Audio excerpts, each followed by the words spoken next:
ஒரு half of the film travel பண்ணியிருக்கீங்க.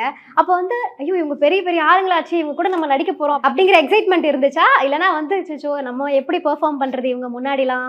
இவங்கலாம் பெரிய ஆளாச்சே அப்படின்னு ஒரு நர்வஸ்னஸ் இருந்துச்சா? இல்ல நர்வஸ்னஸ் ஒண்ணுமே இல்ல. ஆனா டுவர்ட்ஸ் என்ன சொல்றது? ஆம் அவ்வளோ பெரிய ஆர்டிஸ்ட்டா இருந்தாலும், நான் வந்து அப்படியே தள்ளி ஓரமா நின்னாலும், அவருக்கு வந்து கூட்டு வந்து, "டேய் வாடா உட்காருடா டேய்" அப்படின்னு சொல்லிட்டு சேர் போட்டு, கூடவே உட்கார வச்சு பேசி பழகி தான் நாங்க வந்தோம். ஸோ அது வந்து ரொம்ப கம்ஃபர்டபுள் பண்ணிட்டோம், எல்லாருமே சேர்ந்து. ஸோ அதுவும் இல்லாம இந்த பார்ட்டீஸ்லாம் கூப்பிடுவாங்க. நாங்க எல்லாரும் ஷூட் இல்லாத டைம்ல வந்து எல்லாரும் ஒண்ணா ஈவினிங் டைம்ல வந்து மீட் பண்ணி டின்னருக்கெல்லாம் போவாங்க. ஸோ அந்த டைம்ல வந்து அவங்க கூட டைம் ஸ்பெண்ட் பண்றது எங்களுக்கெல்லாம் பெரிய விஷயம்.